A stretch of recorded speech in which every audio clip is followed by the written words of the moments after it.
जय श्री राधा कृष्ण भगवान जी की, जय श्री गौरी शंकर भगवान जी की, जय श्री शिव महापुराण की। मंदिर श्री बंसी वाले महात्मा यूट्यूब चैनल की ओर से हम आप सभी भक्तों का हार्दिक अभिनंदन करते हैं। आज हम आपको सुनाने जा रहे हैं श्री शिव महापुराण के पहले खंड के 5वें अध्याय की परम पावन कथा। पिछले अध्याय की कथा में आपने सुना था कि ब्रह्मा जी देवऋषि नारद जी से भगवान सदाशिव भोलेनाथ की महिमा का गुणगान करते हैं। अब उससे आगे की कथा हम आपको सुनाने जा रहे हैं, लेकिन उससे पहले एक छोटा सा निवेदन। श्रावण मास आरंभ होने वाला है और श्रावण मास में प्रतिदिन श्रावण मास महात्म्य के एक अध्याय की कथा हम आपको सुनाया करेंगे। तो आपसे निवेदन है कि श्रावण मास महात्म्य की कथा को भी प्रतिदिन आप हमारे चैनल पर अवश्य सुने। श्रावण मास महात्म्य की कथा को हम आपको 21 जुलाई से सुनाना आरंभ कर रहे हैं। श्रावण मास महात्म्य की कथा भी हम आपको जल्दी ही सुनाना आरंभ कर रहे हैं। तो अब 5वें अध्याय की परम पावन कथा। भगवान सदाशिव ने आज माता उमा से कहा है, हे प्रिय, हमें एक ऐसा मनुष्य उत्पन्न करना चाहिए जो सब विद्याओं में पारंगत हो और जिसके ऊपर हम संपूर्ण सांसारिक भार को छोड़कर आनंद पूर्वक विहार कर सकें। भगवान त्रिशूल पानी के मुख से निकले हुए इन शब्दों को सुनकर भगवती जगदम्बा जी ने अपनी बाईं ओर देखा तो उनकी इच्छा से तुरंत ही एक मनुष्य की उत्पत्ति हुई है।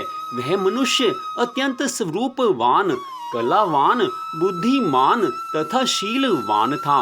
उसका संपूर्ण शरीर श्याम वर्ण चंद्रमा जैसा था। वह अपने भाल पर त्रिपुंड धारण किए हुए था। वह पीत वस्त्र धारण किए हुए था। उसका प्रत्येक अंग सुडोल और परम सुंदर था।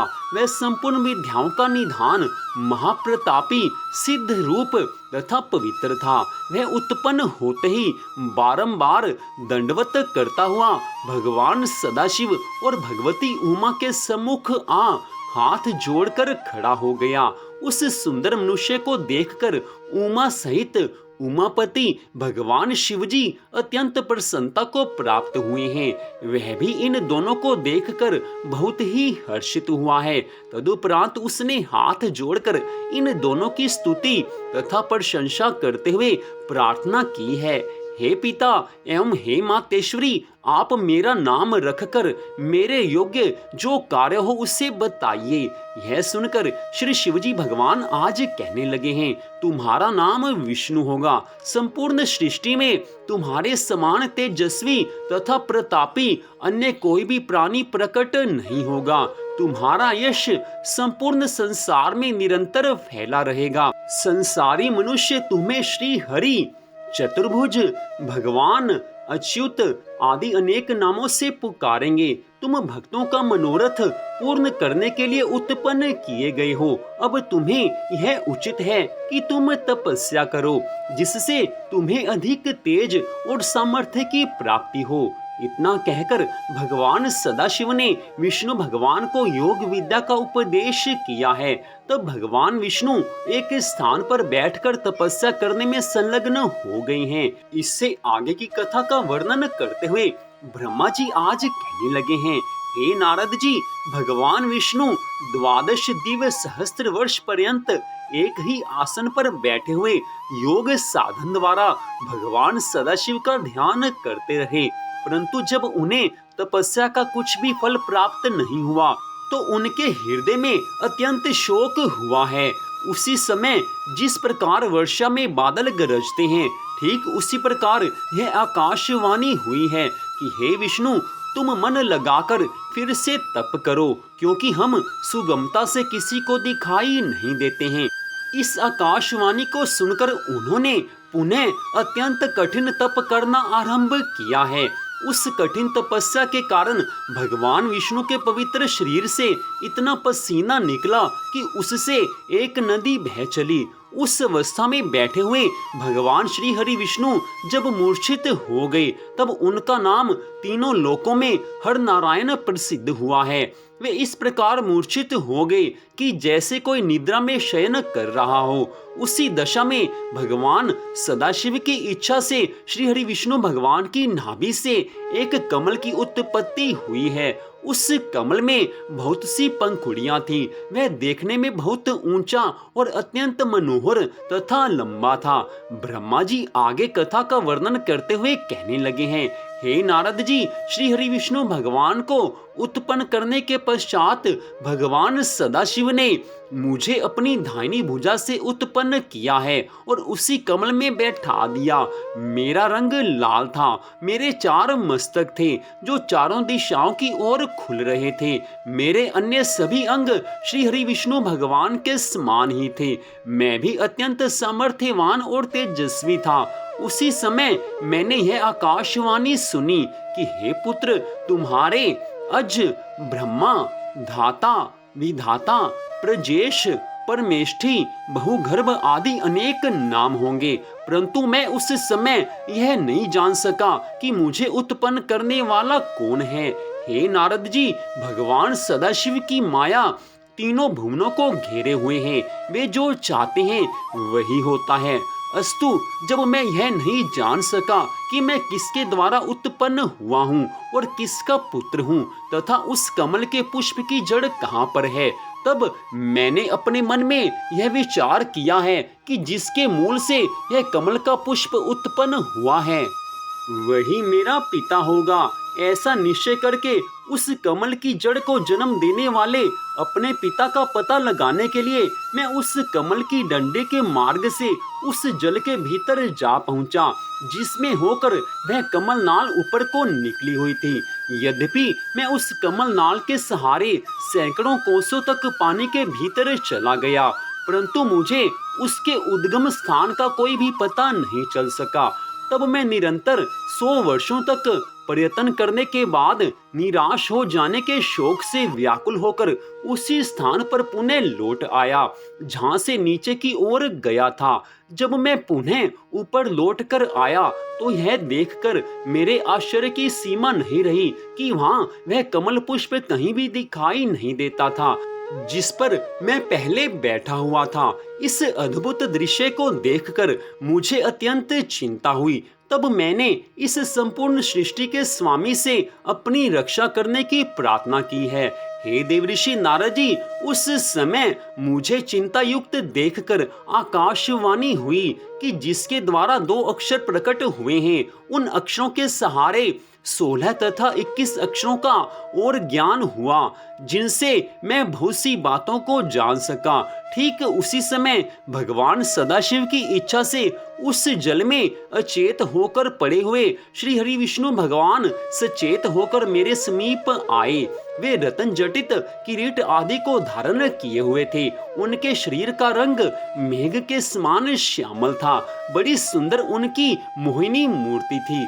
उनके उस मनोहारी प्रकाशवान स्वरूप को देखकर मैं आश्चर्यचकित रह गया। इतनी कथा सुनाकर ब्रह्मा जी आज कहने लगे हैं, हे देवऋषि नारद जी, इसमें किसी प्रकार का संदेह नहीं करना चाहिए, क्योंकि भगवान सदाशिव जो चाहते हैं वही होता है। इसलिए मैंने श्री हरि विष्णु भगवान के उस स्वरूप को देखकर पूछा कि आप कौन हैं।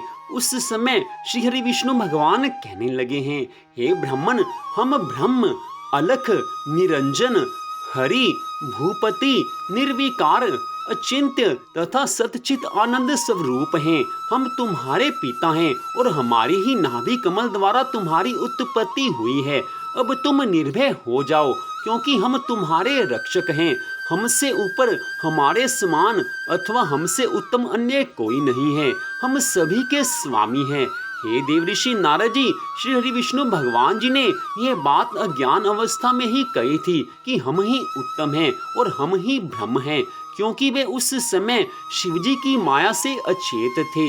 भला इस संसार में ऐसा कौन है जिसे भगवान सदाशिव की माया भुलावे में नहीं डाल देती। हे नारद जी, श्री हरि विष्णु भगवान के मुख से यह वचन सुनकर मुझे अत्यंत क्रोध आ गया।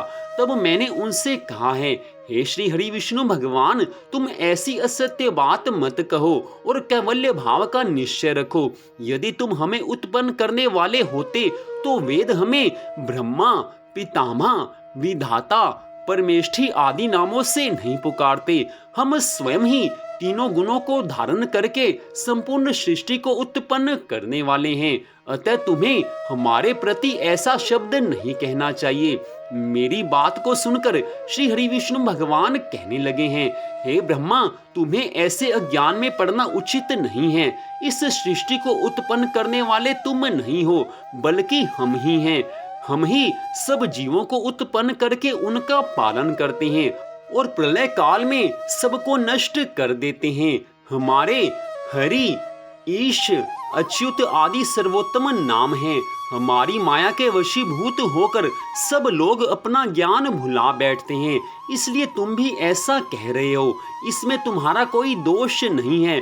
यह संपूर्ण संसार हमारे द्वारा ही उत्पन्न हुआ है और हमारे ही अधीन बना रहता है।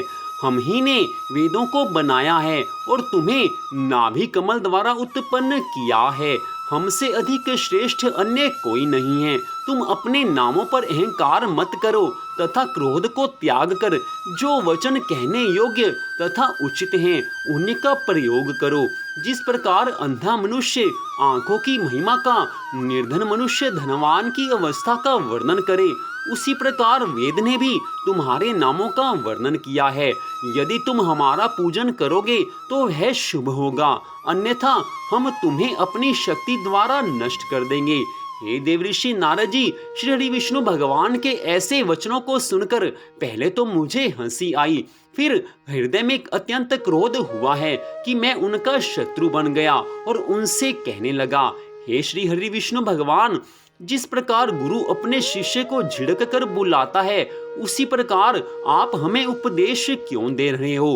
हे देवऋषि नारद जी, परस्पर इस प्रकार कहते हुए हम और श्री हरि विष्णु भगवान आपस में युद्ध करने लगे हैं।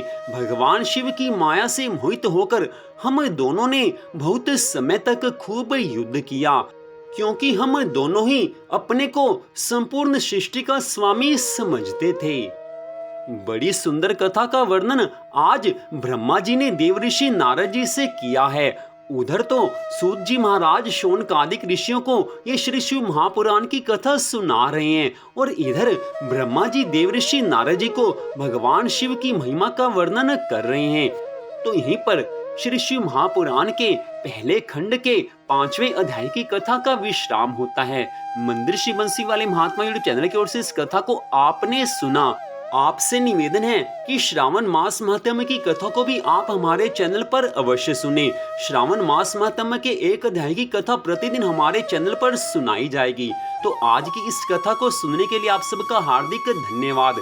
भगवान श्री राधा कृष्ण जी की, भगवान श्री गौरी शंकर जी की अनंत कृपा सदा आप सब पर, आपके परिवार पर बनी रहे, इसी मंगल कामना के साथ जय श्री राधा कृष्ण भगवान जी की, जय श्री गौरी शंकर भगवान जी की, जय श्री शिव महापुराण की, जय श्री सूत जी महाराज की। ओम नमः शिवाय।